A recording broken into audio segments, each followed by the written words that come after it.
Before we get into this episode, make sure you're subscribed to our channel. You can hit the notification button so you can get updated weekly on all of our latest content. Thank you so much for watching. And as always, tell us what you want to see next below. Hello, everybody. Welcome back to another episode of the Skinny Confidential, Him and Her Show. Today, once again, I am solo without the her of the show, which is my wife, Lauren. She's still on maternity leave, continuing this week with another solo episode. If you haven't checked out the episode I did earlier this week, all about building a business, what it takes to be an entrepreneur, what it takes to be a business owner, mistakes to avoid, I highly suggest you check that episode out. I put a lot into it. It's getting great feedback, and I share a lot more than usual when it comes to my perspective on business. So that episode went out Monday. Now we have another much requested episode that I've had the time to sit down and do. I've got a lot of notes in front of me. You can see many highlighted. Apologies in advance. I'll probably refer to them a lot in this episode because there's a good amount to keep a track of. But this episode's all about personal finance, personal financial freedom, understanding money, understanding how it works, how it doesn't work, how to make it less stressful in your life. And, this is an important topic that many people avoid but should know more about. I know that at one point in my life, I definitely avoided it and was definitely stressed out about it. So this episode is really for anyone at any stage of personal finance. If you're an expert and you've got it all figured out, maybe skip this one. But if you're someone who's ever been stressed about money, wondering how to make it work for you, wondering how to save more of it, wondering what you should do with it once you make it, want to know how to make more of it, this episode is for you. And here's the thing, whether you like the topic of money or not, it's an important topic that everyone needs to understand, because whether we like it or not, money is a fact of life. It is how we transact. It is how we are able to buy things. It is how we're able to live. It is how we're able to feed ourselves. It is such an important topic. So this episode is for anyone that's trying to understand personal finance, money, achieve financial freedom, get a little bit less money stressed. And again, I put a lot into it, and there's a lot of notes here that I will be referring to. There's also book references and resources. And again, a lot in this episode. Full disclaimer, I am not a financial advisor. I'm not a fiduciary. You should double check everything I say. If you have a wealth advisor or fiduciary, you should speak to them. If you have an accountant, you should speak to them as well.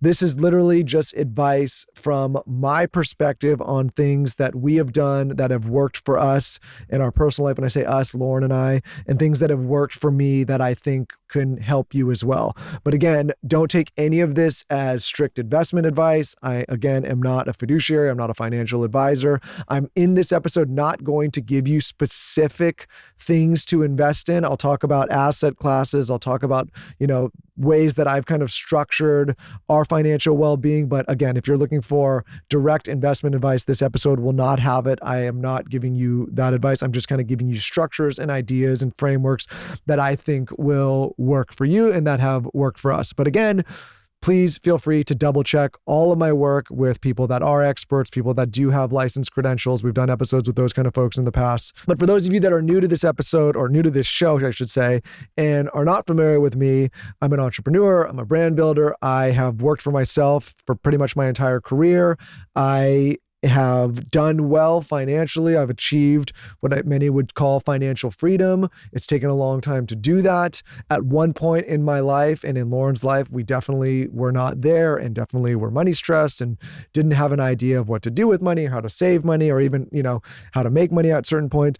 But, after building businesses and working with money for close to 2 decades, you learn a thing or two, and mostly you learn a thing or two by making a lot of mistakes with money. I have made pretty much every mistake in the book you can with money at one point in my life. I've made a lot. I've lost a lot. I, at one point, couldn't figure out how I was earning and then not having anything to show for it. I couldn't figure out how I was in debt when I shouldn't have been. And I think that's a common story. So again, this episode is taking some of my advice and some of the things that have happened in our life that have gone well and some of the things that have not gone well and kind of condensing it into an episode for every financial stage of your life.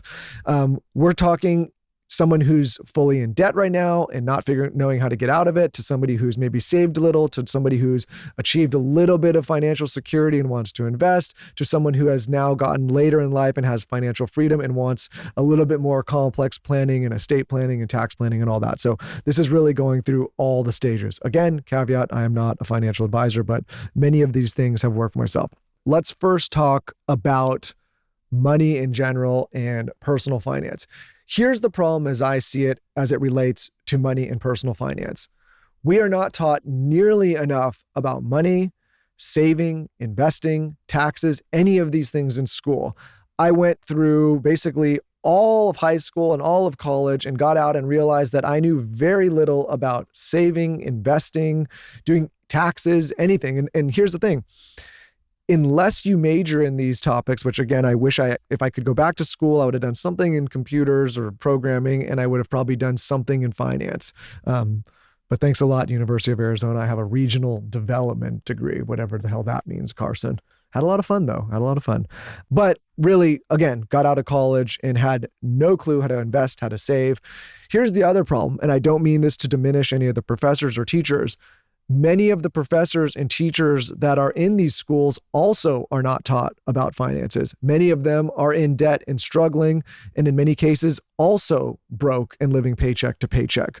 Again, it's not that these people aren't extremely intelligent, and it's not that they are not credentialed, and it's not that they aren't capable, but they are also victims of a system where we are just not taught about money. So imagine this. You go to school, you learn to make a living, and you get out and you start to earn an income, and you have no clue what to do with that income. You don't know how to save it. You don't know how to invest it. You don't know how much you should budget. You don't know any of these ideas. And the people that are teaching you also do not know in many cases. I'm not saying everyone. I'm sure there's plenty of professors and teachers that are good with money, but for everyone that's good, I bet there's many that aren't good. And so, this is a system that is failing everybody, not just the students, but the teachers and our parents. Here's the other problem. We are surrounded in many cases by people in our life that are close to us that are also terrible with money. How many of you listening, raise your hand, I can't see any of you, or watching, know people in your life that are in debt, bad with money, constantly stressed about money, many times going broke, and have no financial security whatsoever? I would imagine most people listening and watching raise their hands, or at least think about raising their hand.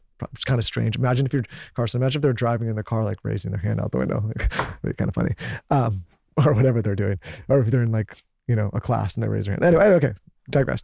But again, we know way more people in our lives, I know I do, that are bad with money compared to being good with money. Again, victims to the system, we're just not taught. And so if our parents and the people around us, I'm not saying every parent, and our teachers and our friends are bad with money, and we're also bad with money, and nobody's talking about it and nobody's teaching it, how are we expected to understand it? In my personal life, when I got out of school, I realized that I had learned, and I've always been pretty decent at making and earning an income. But after every paycheck and after every month as a young, 20-year-old, I was always in debt or out of money, and I didn't understand how I could be making so much and not keeping as much. And again, it's because you weren't taught how to budget. We don't know how to save. We don't know how to invest. So I'm hoping that this episode, especially for young people, because you have such an advantage if you're young and you're listening to college age kids or high school age kids, there's a thing called compounding, and the earlier you start, which we'll get into this episode on, the further you can go. I didn't learn about money until I was, early 30s. So I missed a full decade of investing and saving. And who knows where I'd be if I would have done that. So imagine you learn all these things early enough, and you can avoid all of the pitfalls. You can avoid going in debt. You can avoid going broke. You can avoid going bankrupt. You can avoid being stressed about money. You can just set yourself up for long-term success. To me, there is no greater tragedy in life than seeing older or elderly people that have worked their whole life get to the end of their careers, stressed about money, struggling with personal finances, not being able to pay their bills. And here's why it upsets me so much. And this is going to rub some people maybe in a way that, especially if you're new to investing or if you're struggling with money right now, it's going to sound like a privileged thing to say, but I promise you it's not. It's an easy thing to avoid being in that situation if you learn about money early enough and you start investing and saving for your future early.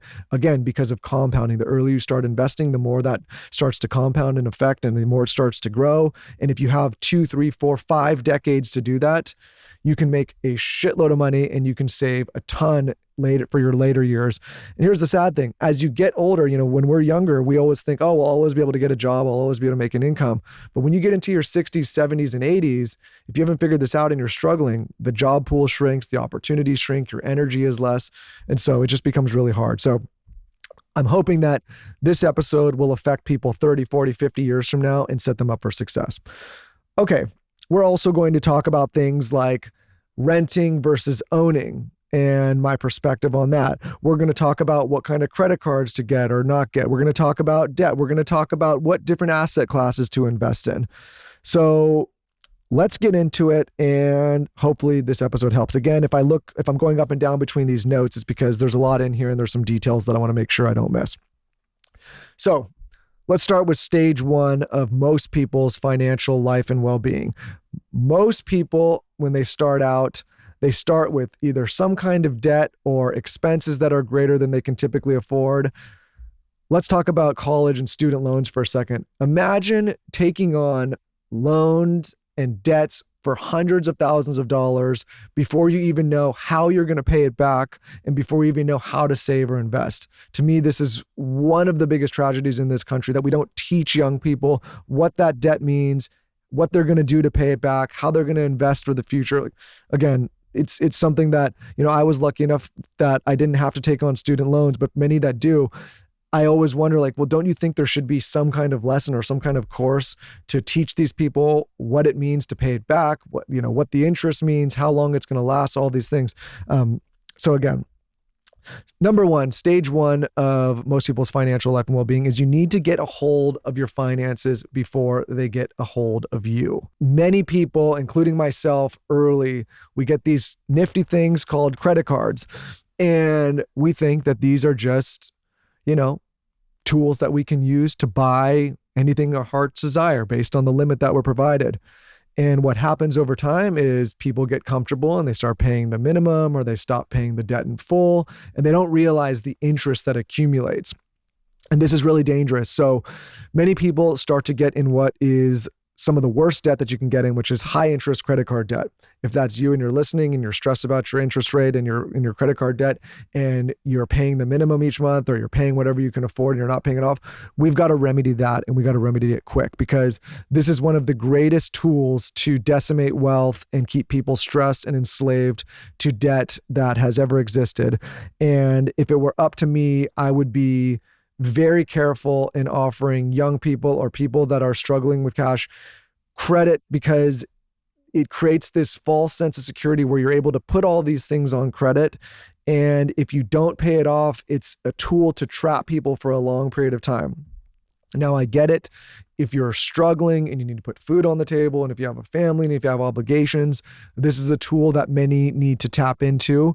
But what I'm saying is, if you tap into it too much, it can have the reverse effect, and it can end up costing you thousands and thousands of dollars over years and years of time. And it can keep you in a really stressed state where you're never able to get out of that debt. So here's what I would do. First, we got to understand your financial picture. We have to understand how much you're spending, and we need to understand if you're spending on necessities or things that you don't need. Whenever I have young people or anybody come to me and talk about the topic of money, the first thing I do is say, what are your highest interest debts and how do we eliminate those fast as possible? So say you have 2 credit cards and a student loan, and one of your credit cards has 15% interest. I'm just using a random number. And one of them has 8. We need to figure out, and your student loan maybe has 6, whatever it is. We need to figure out how to clear that card with 15% quickly, because that is accumulating debt and compounding in the reverse way over and over and over again. So the first thing I do is say, let's get a snapshot of your financial well-being. There's tools like YNAB, which we've talked about on this podcast, that can help you put your dollars to work. There's tools like Mint that can help you figure out where your dollars are going. But one of the biggest problems is that people are unaware of how they're spending their money. They're unaware of where it's going. They think they need to spend more than they actually do. They think certain things are necessities when they're not. If it were me, and this has been me, and it's been Lauren for sure, and I were in a situation where I was carrying debt and unable to get ahead of that debt, this is where I would start. First, I would log into all of my financial institutions and bank accounts. I would check all my balances. I would get a tool like Mint and YNAB, and I'd figure out where exactly I'm spending. And then I would figure out where I could drastically cut on those expenses. This may mean you have to go and get home cooked meals, and you have to really skimp on groceries. And it may mean that you need to stop going out with friends. And it may mean that you need to take on a second job, a third job even. I know this is like this for most people is the hardest and worst part, because you have to make a ton of sacrifices, but it's so important because we have to clear that debt. Many listening may say easy for you, Michael, but I promise you this has been us, and it's definitely, we've had to work through this in the past. What most people do is they turn a blind eye. They don't look at their expenses. They don't open their bank accounts. They don't look at their credit card debt, and they just continue on and on this hamster wheel and this endless cycle. And again, it keeps you trapped. It keeps you in a position where you're never going to achieve financial security or financial freedom. And you're essentially just a slave to bad debt, which I use that word because I want to be very illustrative of like what that debt can do to someone. It causes stress. It causes turmoil. It ruins relationships. It ruins families. And it creates a situation where you feel like you can't breathe, like you just can't live. So we have to do that first. So again, in the early days when we were trying to clear debt, what does selling on eBay look like? What is, going to the grocery store and doing home cooked meals? What does eliminating night outs with friends look like? Ask yourself on every single purchase, do I absolutely, surely, for absolute certain need this? Most cases, no. You don't need that material good. You don't need that extra clothing. You don't need that handbag. Can you sleep on a couch or a futon? Can you live, especially when you're in your 20s? I remember, can you get 4 or 5 roommates? You'll have probably a lot of fun doing that too, for a period of time. Can you do things that you're not doing right now that may seem hard, but will eliminate this short-term issue of debt to give you long-term success? That's number one. You have to get hold of your debt. You have to clear it. Again, I would go through all of your different payments, whether it's a car payment or a credit card payment. I would look and see which one carries the highest interest, and I would focus on that one. You can also call all your credit card companies and see if they would consolidate your debt. There's many things you can do. I'm sure if you Google how to consolidate credit card debt or how to eliminate credit card debt, there's a million different places you can look. But again, get rid of those. And then I would really think about using only debit and cash moving forward. Credit cards are a trap, especially if you don't have savings and emergency funds. So that's step one, is just look at all your finances, use a tool like YNAB, use Mint, understand your financial picture, understand where your money's going, and clear that debt as soon as possible. A good book, and it's a basic book, but for anyone that's like, hey, Michael, where do I start with this? How do I understand budgeting? How do I understand money? If you go and you look at the book, Total Money Makeover by Dave Ramsey, he should come on the show, by the way. He's got a lot of good advice, and this is very basic stuff for budgeting and debt and all these things. So that's where I would start. That's phase one. Okay. Maybe you're somebody who no longer has debt, and you're starting to earn a little bit of a wage or an income, and you're feeling good, and you're not in this trap of debt all the time, and you're at that next stage. So, and maybe now you also understand, hey, this is my budget. This is how I can live within my means. I have a stable income. I have a job or a couple jobs or a side hustle. Now we need to talk about how to build an emergency fund. And again, this is basic information, especially some of you may be more advanced when it comes to financial well-being. A lot of this is going to sound basic to you for the early stuff, but for many, and I know this was me at one point, I had no idea what the hell an emergency fund even was. I just kind of rolled with it, paycheck to paycheck, and whatever I had, I spent, and whatever I didn't have, I stressed about. Here's the thing. Say you're somebody and you have a solid job and you're making an income.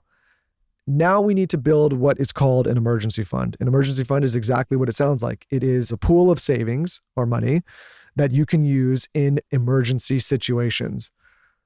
Sad statistic, most Americans, most people don't have an emergency fund whatsoever. If they lose their job, if they get laid off, if they spend too much one month, they're out of money. They're gone. And that causes a ton of stress and a ton of bad decisions, which we'll talk about.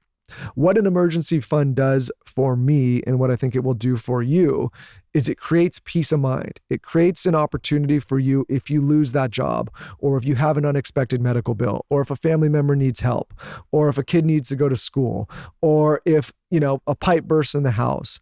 It creates an opportunity for you to have the ability in that emergency to pay without stressing about it. Now, I will say I do have friends that have emergency funds that get into emergencies and never touch those funds and continue to stress. That's not how those should work, in my opinion. These should work for the situation where something goes wrong, something happens, you need to tap into it, you have it, laid off, again, pipe broke, something, medical bill, whatever, and you don't have to worry because you have a fund. So if you need to, again, sleep on futons or live with roommates or eat in more or take less, not go to that concert or not buy that piece of clothing or not buy that bag or whatever it may be, in order to build this fund, do so. You can just open a basic, what we do is we have checking and savings account. In the savings account goes the emergency funds.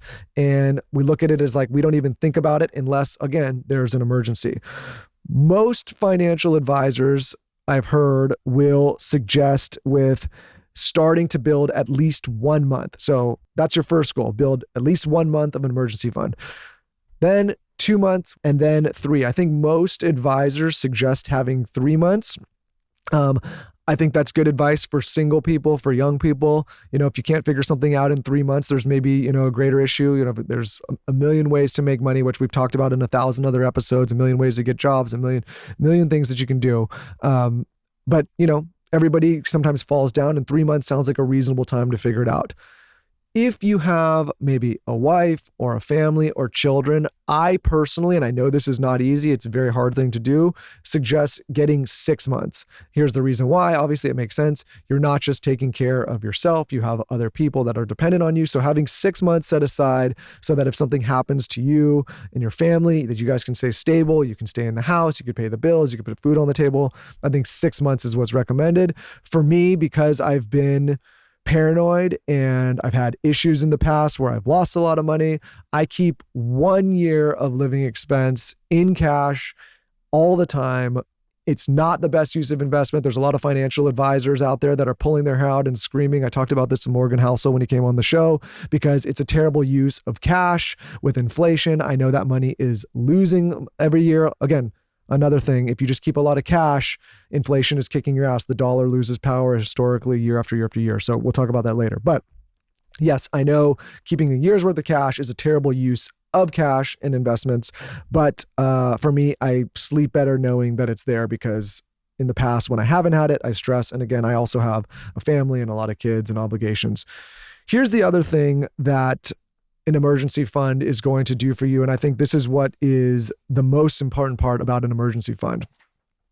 When an emergency happens, if you get laid off, if you have a medical bill, if something happens where you all of a sudden don't have an income, without that emergency fund, you get on this hamster wheel of stress where you start doing anything to just replace that money, which is understandable. The problem with that is a lot of times now you are making short-term decisions that are poor decisions in order to replace an income you once had. So maybe you take a job you don't like. Maybe you start, a side hustle you're never going to see through. Maybe you start selling things you don't want to sell. Maybe, and next thing you know, because you're on this hamster wheel, you're in a situation where you're not happy with your profession, you're not happy with where you're living, you're not happy with what you're doing, and you're doing these things because you have no choice. Because without the emergency fund, obviously you're forced to replace that income. So I highly suggest, if you're somebody now that's got your debt under control and you're making an income, to figure out how to slowly start saving for that emergency fund. If we use the $5,000 example, maybe you make $5,000 a month. Is there a way that you can put $1,000 away or $500 away or whatever it is away for a period of time? Here's another piece of advice. If you're somebody that's working in a job and you get a raise, what most people do when they get that raise is they increase their lifestyle. They get a better condo, they buy nicer clothes, they lease a better car, they buy whatever. My suggestion always to people when they get that raise is to continue to live for at least 1 year the same way on the same amount of money that you were working on. So say you made $60,000 a year and now you got a raise to 70.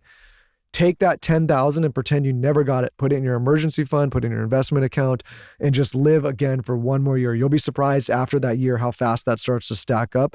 And this is kind of a stress-free way for you to invest in your future and set up these funds without really impacting the way that you've already been living. Again, you've already been living on that 60 or whatever it is. You got the raise. Wait 1 year before you spend that raise. Take the difference, set it aside for yourself. Write me in a year and thank me later because it's a smart thing to do. All right. So now you are at stage 3, which is where you want to grow into financial security. You've cleared your debt. You have an emergency fund. You have a little bit of cash in the bank that you can play with. You are starting to feel good about yourself. You're starting to feel less money stress. I know that this period in my life when I knew I had a little bit of savings, that emergency fund, when I had a stable income, this is where I started to kind of feel a little bit better. Before that, and again, I empathize with people so much on this because I've been there. You're treading water, you're stressed, you're wondering where that next paycheck's coming from, you're wondering how you're going to afford your bills.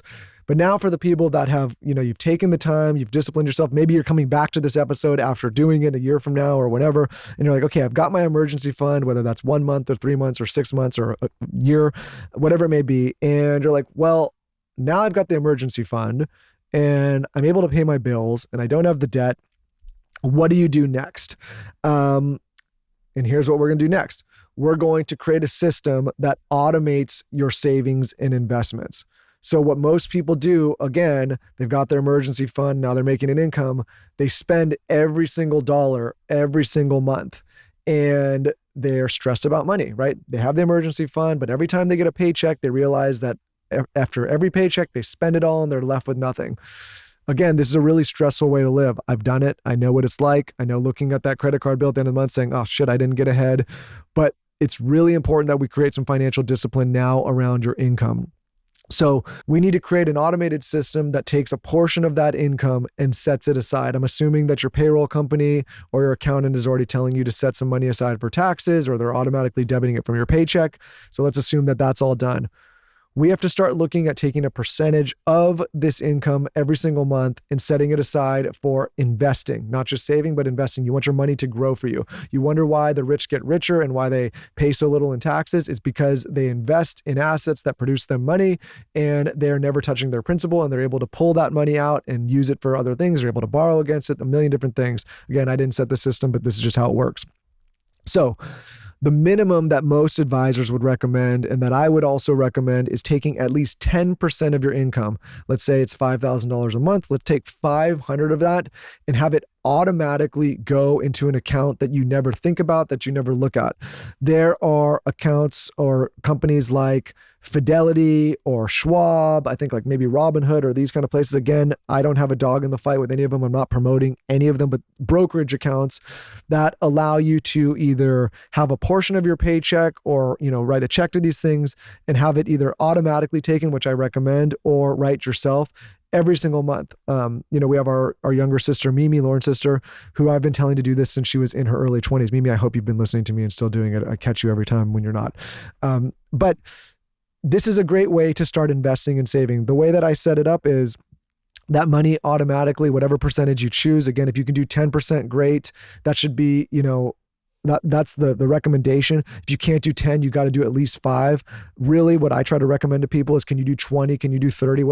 However much you can. Again, if you get that raise, take that whole raise, put it in stuff like this, and do it for as long as you can. Because the earlier that you can do this from a monthly basis, the more it's going to compound. If you Google right now how compound interest works, or you go to something like a Money Chimp and say compound interest calculator, and you put in, say, $5,000 into your current principal and have a contribution of $5,000 per year and put 30 or 40 years in the time, look at that and tell me how much money that is in 30 or 40 years. Your mind will be blown. It'll be in the millions. And so, again, this is something that I wish all young people would do, and even old people. The earlier you can do it, the better. I've told every young person in my life to do this. I make all my siblings do it. I make, my friends do it. We've done it, and it makes all the difference. Now, again, I'm not going to tell you specifically what kind of assets to invest in, what kind of stocks to buy. But most people have, especially beginner investors or early investors, or people that don't really understand much about investing, most people will do very well with index funds, just basic index funds. Again, you can search these, you can YouTube these. Our friend Ramit Sethi's book, I Will Teach You How to Be Rich. I think that's what it's called. Yeah, I think it's called I Will Teach You to Be Rich. I think that's what it's called. Sorry, Ramit, if it's not. His book is a great place for beginners to learn about index investing and saving. And many of the things I'm saying in this episode, he has talked about for years, and he's been on this podcast. But that's where most people would have good luck. Again, I'm not going to tell you specific ones, but if you do that and you start doing that early, it's a set it and forget it thing. Caveat, I would not ever, I would look at these stocks as almost as if you don't have them. I would look at these investments as something you're not going to touch. Don't neurotically go logging in and out every single week, every single month. The idea is that you set it, you forget it, you leave it to grow. As things grow later in life, you can pull them out, you can borrow against them. There's all sorts of complex things that you can do. But in the early stages, as you're starting to save and invest, you want to do it there. Here's the other thing. Banks will look at these assets as liquid assets. So if you later go for a mortgage or you go for a loan or or you need money, they're going to look and count that towards your credit worthiness. So it's also not a bad thing to do to just have that piling. And they grow, whether the market's up or down. What Lauren and I do, we invest every single month, every single pay period. We don't check if it's up. We don't check if it's down. It just continue it over and over again. Again, that's what we do. I'm not saying that's what everyone should do, but many people say that index fund investing is a great place for people that are just getting their financial footing. Now, there's probably some people out there that are screaming about real estate. There's also REITs and real estate index funds you can invest in. My personal perspective on owning real estate and using it as a tool is it can be great for people that are active professionals. For people that are passive and not paying attention, it could be a total headache. I personally don't want to be a landlord. I don't want to deal with maintenance. I don't want to deal with tenants.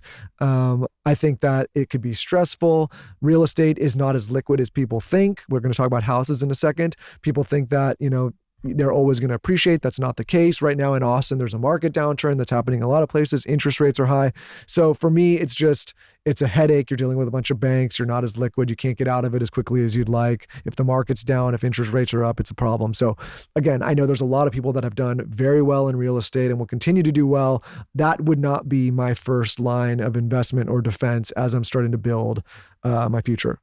We do invest in real estate. We are in syndicates and we do have properties. But again, this has been after years of kind of getting the other stuff stable. So I just want to caveat that because I know there's people there that are screaming about real estate.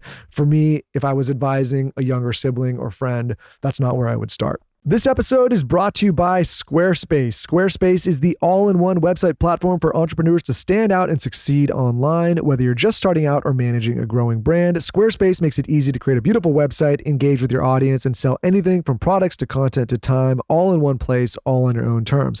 Lauren and I could not be greater fans of Squarespace, and that is because we remember the days when it was an absolute nightmare to build anything online. You had to get 18 different developers and designers and different hosting sites, and you could never figure anything out, and it was not cost effective, and it was just a total mess. Now with Squarespace, you can do it all cost effectively, all in one place, efficiently, and right on time when you need it. So many of us rely on third-party platforms, whether they're social accounts or whatever it may be online, and we really don't control these platforms. We're at the mercy of their algorithms, we're at the mercy of their regulations, we're at the mercy of the way they allow us to conduct business and what we sell. With Squarespace, you don't have to worry about that because you are in control and it is your asset. So whether you want to build courses online and sell content to products to time, if you want to accept payments, if you need SEO tools, if you need a platform to manage your social media accounts, if you want to build your own newsletter, whatever it may be, your side hustle, your main business, or just your art project, you can do it all at Squarespace cost effectively. Of course, we have a special offer. All you have to do is go to squarespace.com for a free trial. And when you're ready to launch, squarespace.com/skinny to save 10% off your first purchase of a website or a domain. Again, that's squarespace.com/skinny. Let's take a quick break to talk about Symbiotica. We love Symbiotica so much. We love the people at Symbiotica, but most importantly, we love the products that Symbiotica has to offer. There are so many that we take now that it's hard to recommend just one. We've had the founders of Symbiotica on this podcast 5 or 6 times. They're some of our greatest recurring guests, and that is because we love the mission, we love the company, and we love what they're putting out there.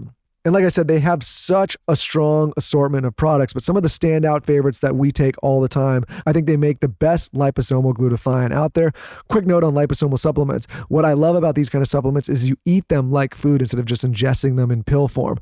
Here are some of the benefits that you can expect from the glutathione. Glowing skin, anti-aging properties, gut health, which can support bloating and digestion, and faster nutrient absorption. It also tastes great. One of my other favorites is their magnesium L-threonate. Many of us don't have nearly enough magnesium in our diets. Some of those key benefits are it's going to enhance focus, reduce brain fog, balance mood. It's going to calm you, help support stress management, help support restful sleep. We all need better, more restful sleep. I like to take it at night and in the morning. Sometimes I like to put it in my coffee and stir it around. It adds like a nice little sweetener with those great benefits. And taking Symbiotica supplements is one of the easiest ways I found to stay consistent with my goals, even during a busy summer. Of course, we have an offer. All you have to do is go to symbiotica.com/TSC today to get 20% off plus free shipping. That's symbiotika.com/TSC to get 20% off plus free shipping. Let's talk about Bon Charge. Bon Charge is a holistic wellness brand with a huge range of evidence-based products to optimize your life in every way. Founded on science and inspired by nature, all Bon Charge products adopt ancestral ways of living in our modern-day world. Their extensive range of premium wellness products help you sleep better, perform better, have more energy, recover faster, balance hormones, reduce inflammation. The list is endless. From blue light glasses and infrared saunas to red light therapy to EMF management and circadian-friendly lighting. Bon Charge products help you naturally address the issues of our modern day way of life effortlessly and with maximum impact. One of my favorite products from Bon Charge is their red light face mask. I absolutely love red light. As I get older, I'm noticing a little bit more wrinkles, a little bit more fine lines. As many of you know, I've also suffered from migraines and occasional scarring, unfortunately, from poor decisions in the past. Their red light therapy masks are incredible, and they have been reviewed in over 4,000 peer-reviewed studies, with 400 plus being double-blind placebo trials. Of course, my wife Lauren introduced me to the red light face mask from Bon Charge, and ever since she did, I have not been able to stop using it. Typically, what I do is I'll wear it for 10 to 20 minutes each day, barely even notice it. It's nice and easy to use. Use it while you're watching TV, reading a book, whatever it may be, putting your kids to bed as long as you don't scare them too much.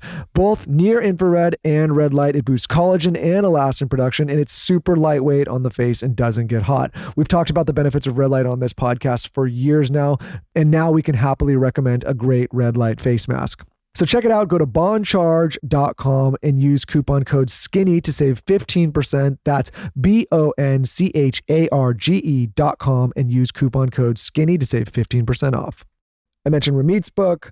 We mentioned index fund investing. We mentioned setting up, a system where you're taking a percentage of your income and setting it aside. Again, this is so important. Getting into the discipline. If you make $5,000, how could you live on $4,000 or $4,500 and just set it and forget it and not think about it? I promise if you look back in a year or 2 years, you're going to say, holy shit, I can't believe how much money I have. I can't believe how well this worked. Most people never do this. I remember being shocked in my life speaking to older people around me that I thought were successful and well set up that have never done this, never understood this, never knew how to do it, never taught about it. And they're at the end of their careers and lives and they have no savings and no investments. And for me, what I just told you, look how, this could be taught in school in a day or two. This is not complex stuff. This is, I have no finance background. I had no financial degree. I read a few books, which I'll talk about later, and figured a lot of this stuff out. And I can 100% say it's made a huge difference in my financial well-being and stress around money. Okay. Let's talk about other investments. Maybe you're somebody now that you're saying, hey, Michael, I've been doing this. I have some savings. I have some investments, and I am doing well enough where I want to kind of take my investments to the next level and I want to start diversifying a different way. Another thing, if you go into index funds, you're immediately diversified because you get a percentage of the S&P 500 and a lot of the great U.S. companies, or if you go into U.S. equities or whatever. So you're immediately diversified if you go into index funds. But say you want to start getting into other asset classes. Well, we've already talked about real estate. For me, if you're going to go down that path, My suggestion before you become an active landlord or an active purchaser is like, do you want to mess around with REITs? Do you want to start thinking about syndicates for people that are already professionals, that are already doing this? You can Google all these things. I'm sure there's some great books on this on Amazon. You can find everything in books. Do you want to start getting into private equity? Here's my perspective on private equity. And I don't just mean private equity funds. I mean angel investing in startups. Many people read stories about things like Poppy or, something that just sold for hundreds of millions of dollars or billions of dollars. And those are great. In my experience, for every one of those kinds of angel investments, there's about 100 that didn't do that. Lauren and I are angel investors in, 40 or 50 companies at this point. And this is a joke, but also serious. Where the hell are my checks? I'm still waiting on many of them, Carson. Just kidding. I hope none of the founders see this and get upset, but also kind of not kidding. Here's the problem with angel investing. It's not a liquid investment. You can't just pull your money whenever you want it. You're waiting and hoping that these companies go to the moon and have a transaction or do some kind of distribution.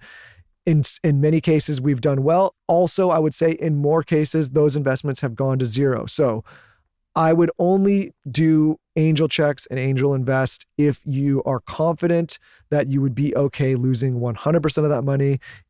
If you're doing it because you really believe in the founder, if you want to be part of the mission, but I would not do it if you think you're just going to have some massive return. This is especially important for family and friends. I've seen a lot of scenarios where people write their family or friends checks and it can ruin friendships. So again, the way that I write angel checks is we write them to the companies because we believe in the founders and the missions and we're excited about the business.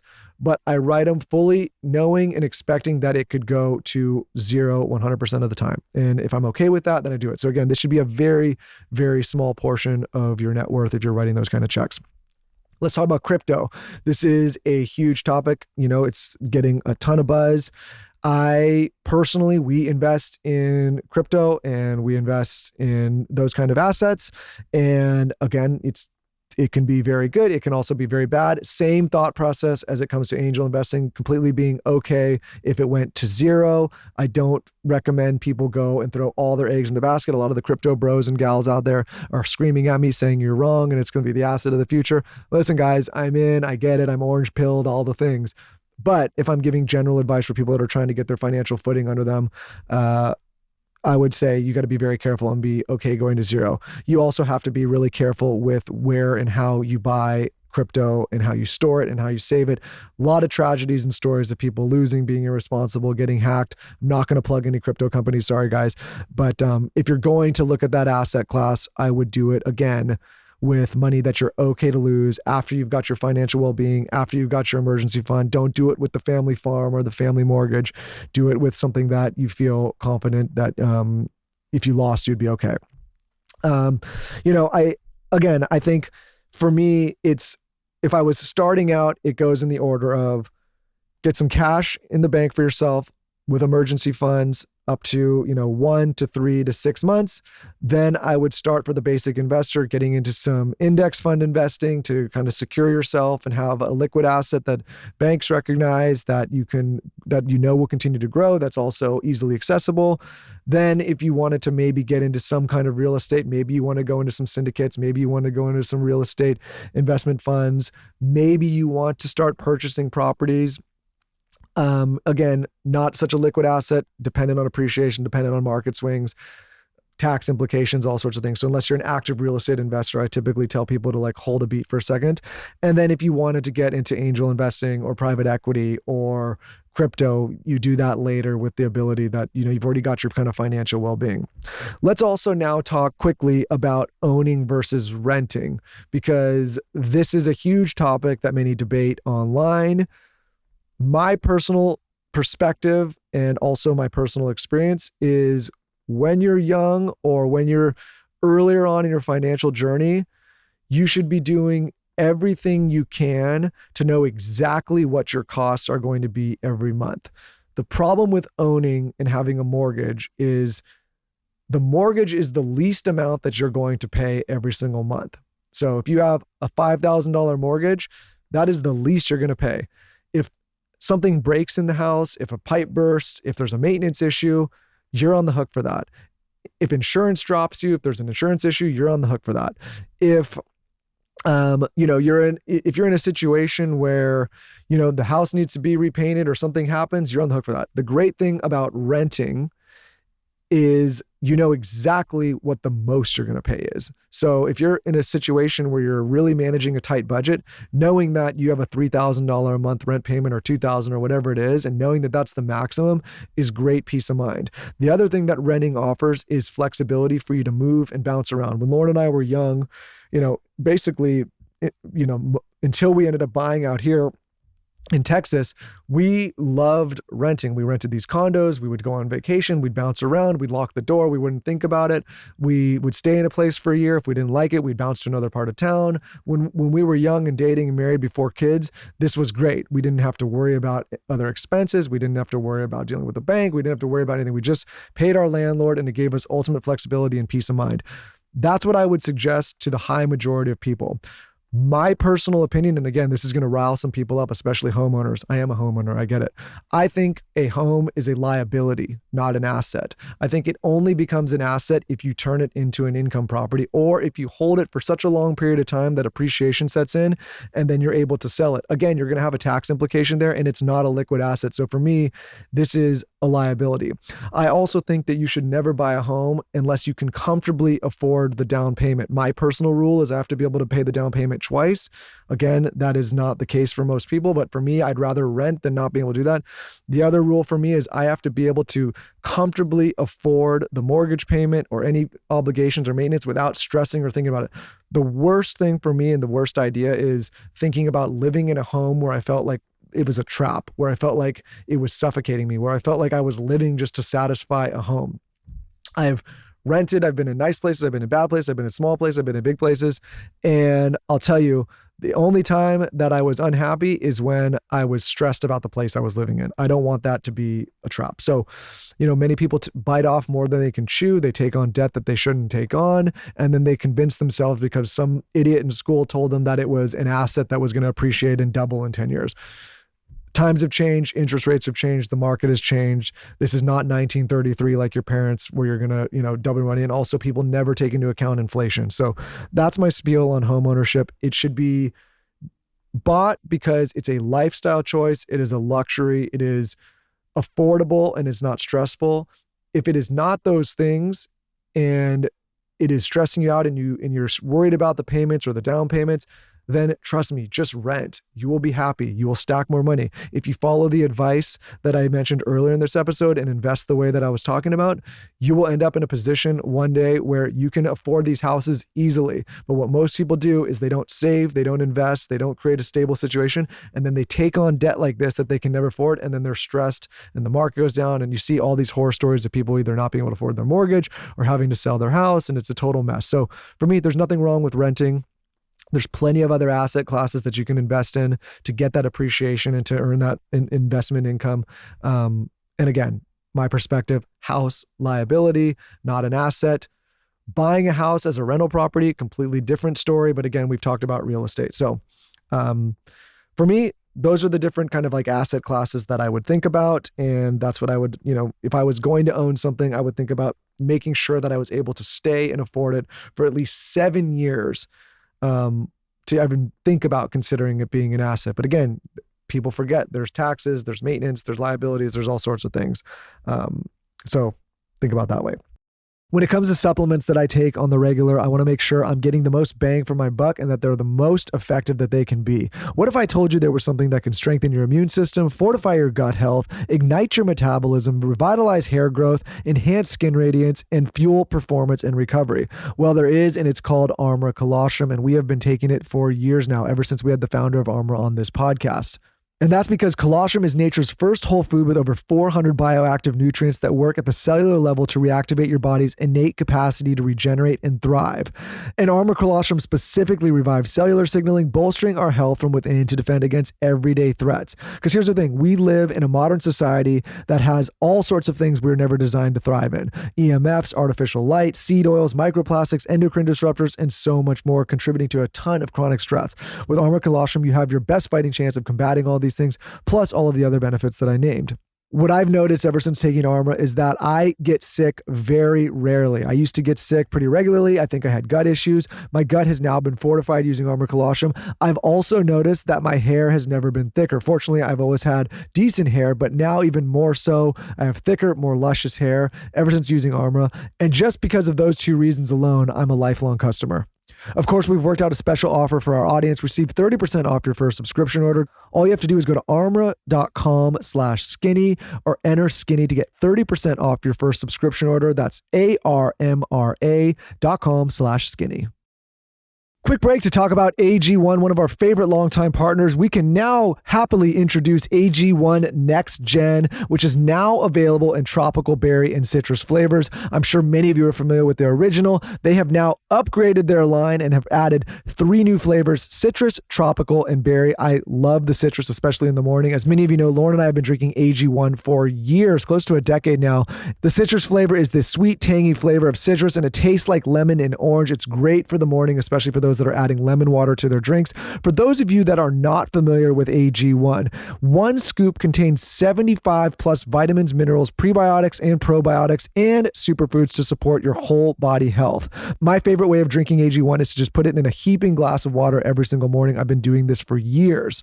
Some of the things you're going to notice when you start drinking AG1 is it's going to support your energy, improve digestion and gut health, fill nutrition gaps in your diet, support immune health, and also remind you to do one of the most important things in the morning, which is rehydrate yourself.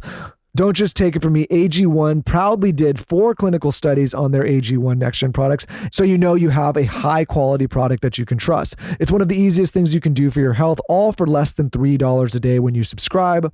Your daily health drink just got more flavorful. So check it out if you head to drinkag1.com/skinny or scan the QR code, and you'll also get a free welcome kit worth $76 when you subscribe, including 5 AG1 travel packs, a shaker, canister, and scoop. That's drinkag1.com/skinny to get started.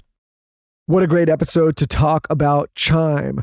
We've been talking this entire episode about how our day-to-day spending can have great impact on your financial stability and well-being. This is why I love talking about Chime so much. Through Chime, you can be smarter about how you manage your credit scores. You can build credit history with everyday purchases and regular on-time payments. Plus, you get access to credit tracking tools and personalized tips for a stress-free credit experience, all without credit checks, minimum deposits, annual fees, or interest. For me, when I was younger and I had poor credit, it was such a nightmare. It wasn't until I started improving my credit that I started getting better loans, better interest rates, and I started being offered better deals when it comes to borrowing money. With a better credit score, it can make it easier to borrow with better terms for life's unexpected expenses, and you can access lower rates on car loans or personal loans, which is going to make it so much easier on your financial well-being.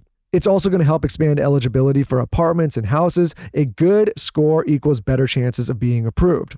So sign up for Chime. All you have to do is use their secured credit builder, secured by Visa. You can use it everywhere Visa credit cards are accepted and build credit with money you set aside. It's so important to build great credit, and Chime can help you do so. There's tools designed to help you build, protect, and maintain your credit with less stress and increase your credit scores with automatic credit reporting. So check it out. Make everyday purchases count with Chime secured credit builder, Visa credit card. Get started today at chime.com/skinny. Chime feels like progress. The Chime Credit Builder Visa credit card is issued by the Bancorp Bank N.A. or Stride Bank N.A. Chime checking account required to apply. Money added to credit builder will be held in your secured deposit account as collateral and is your credit builder cards available to spend amount. This is money you can use to pay off your monthly charges. Out-of-network ATM withdrawal and OTC advance fees may apply. Late payment may negatively impact your credit score. Results may vary. Go to chime.com/disclosures for details. Okay, so now we're in a position where, maybe you've cleared your debt, you've got your emergency fund, you've got your investments on, basically automation, you're doing well, you're starting to stack up, you're starting to get in a position where you have financial security and maybe even financial freedom. Here are the things that I would talk to your fiduciary about. Again, I am not a financial advisor. If I was going to give advice, I would say go and find a great CPA or accountant if you're at this stage, and a fiduciary, somebody who is obligated to do right by you, somebody who takes low fees to advise you on what to do with your now well-accumulated wealth. Some of the things that I would start talking to them about are things like a 529 for your kids. These are college funds. These are things that you can start investing in early. You can gift, I think the latest number was 17 or 18,000 per parent, tax-free to your children that you can put into a college fund that they can use later for their education. If you don't want to go the college route, you can still gift that. That's something again, I would talk to your fiduciary about, get the exact numbers, get the exact ways you're able to do that. I would start then thinking about term life insurance. This is usually easily affordable for young, healthy people. Say the worst were to happen and I or Lauren or, one of our children or whatever to die, you can get these policies and have them put in place usually for very little. And God forbid the worst happens, the family's being taken care of. I would talk to your insurance broker. I would talk to your fiduciary about that. I would talk to your accountant. Term life insurance is usually pretty good. If you're somebody that is starting to have a greater nest egg and maybe have a couple assets and you want some greater protection, I would look into umbrella policies. Again, talk to your advisors about this, but these are things that we have had success with. You set these things up and they give you greater peace of mind, greater insurance. If you're going to go down the home ownership route or you're going to start owning different assets, I would definitely set up a revocable trust at a minimum. Again, I am not an expert and I am not somebody who's credentialed, but things that we have done in our life that people usually don't talk about. And here's the thing. In the revocable trust, you can own assets, but also you can have what's called a living trust. And it's different in each state. Obviously, we live in Texas, but we have seen tragedy strike family members and people that are close to us where somebody in the family dies unexpectedly or perishes and they don't have any of this stuff set up and their family's sitting there waiting for them to go through probate in the court system to figure out who gets what assets and how. What's nice is with these trusts and revocable trusts, you can set with, again, an estate planner, all of this stuff up in advance. So if the worst were to happen, say you were to get sick, it outlines exactly what your medical care looks like. Say you were to pass, it outlines exactly where your assets go and how. Say you have young children, it tells you exactly who's managing those assets for those children. It outlines all of this and helps you avoid probate so that you don't have to wait on the court system and legal fees and that it's not, a total mess. When you see those movies of someone dies and all the families fighting over, this outlines it all in advance. It takes a little bit of work, but it's something that I think anyone who's got their financial footing under them should do. Honestly, even if you're still early in your financial journey, if you have a family and you have children, I highly suggest you look into this because, again, you want to outline exactly what happens to your children, what they get, who takes care of them, what happens to you, all these things without having the courts and all that step in. If you get even further than this, we should start talking about defined benefits plans. Again, if you're a business owner, you should ask your CPAs and your fiduciaries about this. You should start looking into what are called PPLIs, which are private placement life insurance policies. These are for high net worth individuals that want to set even more aside and have them grow tax deferred. One thing I forgot to mention earlier, you should always take advantage of a Roth 401k or a Roth IRA if a profits interest plan, if your company offers these things. If you're a business owner, you can set one up for yourself, do that as well. That should have been earlier in the episode in investing. But again, if you're still listening, that's also something very important to look into. Talk to your advisors about that. Again, don't just go to a bank and get some kind of stockbroker. Go and get a fiduciary. They fall under different laws and have different regulations on how they service you. And if you have a trust, this is the last thing I would start thinking about, and then we're going to get way too complicated for everybody. If you're a high net worth individual and you start having multiple assets, I would start thinking about irrevocable trusts and structures and ways that you can protect your assets. Again, these are things that you can talk to about with your teams. You can work with ChatGPT right now or someone like that to learn more about some of these things I've mentioned. This last part of the episode is really for the people that have set themselves up. They have a little bit of assets. They're investing more. They're wondering what kind of the next level they can go to. For me, if I'm looking at asset classes, I'm always, looking at things that are potentially liquid and accessible. I'm looking at things that have tax efficiency. I'm looking at cash flowing assets and growth assets. I'm looking at things that are not huge headaches. For me, I'm a business owner. My biggest headache is my businesses. That's where I have most of my net worth and investments at any given time because I'm, putting my whole being into running those companies. So I want my income and my savings and my investments to be somewhat passive and not require me to think so much. Again, I'm not a professional investor. I don't run a fund. That's not my living. So I want, and this is for the majority of people, I just want it to be automated and easy and less stressful.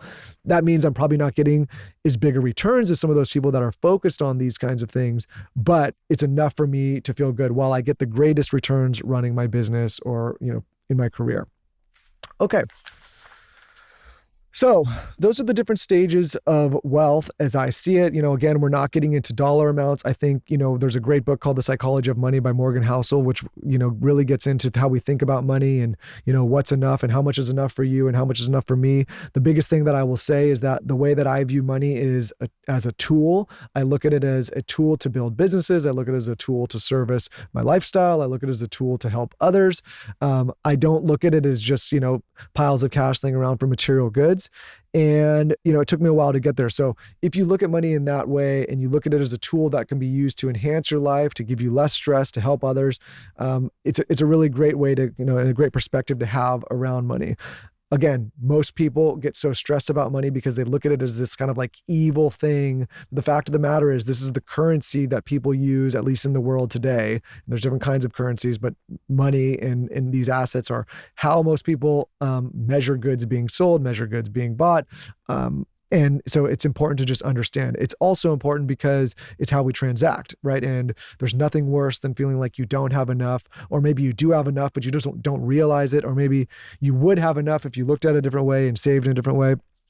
So that's my episode on money. I told you guys that I would also include some resources for people that are much more knowledgeable than myself, and in many cases have the credentials and the backgrounds to give even greater advice, but this is a good place to start. Some of my favorite books around personal finance, and again, nobody taught me this. This is really, I learned this stuff from books and then going and finding these resources in my own life. Money Mastered the Game. I've said it on this podcast many times by Tony Robbins. I said it to him when he came on the show as well. I think this is one of the best and most well-rounded resources for understanding money and investing and personal finance. It is a dense book. It takes a little while, but I promise if you can get through it, you are going to immediately change your financial well-being. There's another great book called The Psychology of Money by Morgan Housel, which I just talked about. Again, he's also been on the podcast. Check out that episode. And this is really a book about how to think about money, and the psychology of it is exactly what it says, the psychology of money. So if you're somebody that has maybe been stressed about it and not thinking about it in a way that's productive, this is a great episode. There's also a great book called The Path by one of my favorite financial followers, which is a guy named Peter Mallouk. Peter, I would love for you to come on the show, and also with Tony Robbins in the book. So The Path. There is also a great short book, an old book called The Science of Getting Rich by Wallace D. Wattles. Funny enough, Rob Dyrdek came on this show, one of our favorite episodes of all time, and recommended that book, and I dove into it. And this is really a book that is going to teach you about accumulating wealth and attracting wealth and money to you. And it's a short read, but it'll completely flip the way you think about making money and earning it. Also, The Algebra of Wealth by Scott Galloway. Again, another one, open invite Scott onto the podcast. I think that's a great one for starting out and really, kind of gives you different stages of understanding wealth. Anything by Charlie Munger, obsessed with Charlie Munger. One of my greatest regrets in life is that we never got to interview him on this podcast. Honestly, anything by him, even just his stuff on life is great. Famous partner of Warren Buffett, obviously. Guy knows a little bit about finance himself. And then the classic, which is not specifically about money, but just thinking about abundance and wealth and accumulation. And that is Think and Grow Rich by Napoleon Hill. I'm not the first person to recommend it, won't be the last. Last thing is a challenge for any of you before, the end of this week is to run your own numbers this week. Get something like YNAB or Mint and get a hold of your financial well-being. Open that bank account, that credit card that you've been dreading to look at. Understand where your money's going, what's working, what's not working. Go and look into the resource I mentioned, and kind of at the end of this week, maybe you can say, okay, this is the time that I'm going to get my financial footing under me, and at least to understand my financial picture a little bit better. When I say my, I mean yours. All right, guys, hope this episode was helpful. It's been long requested. I'm sure for many of you that are further along in your financial financial journey. A lot of this was redundant or said by others that have much greater credentials. But even for the people that are maybe a little bit further along, maybe some of the stuff at the end is stuff you haven't thought about yet. We can get very complex with this stuff. For me, I try to keep everything simple, stupid, and keep it straight down the line, keep it easy, keep it understandable. So hopefully this is a good place to start. Hope you guys like these solo episodes. With that, we'll be back next week. Thank you for listening.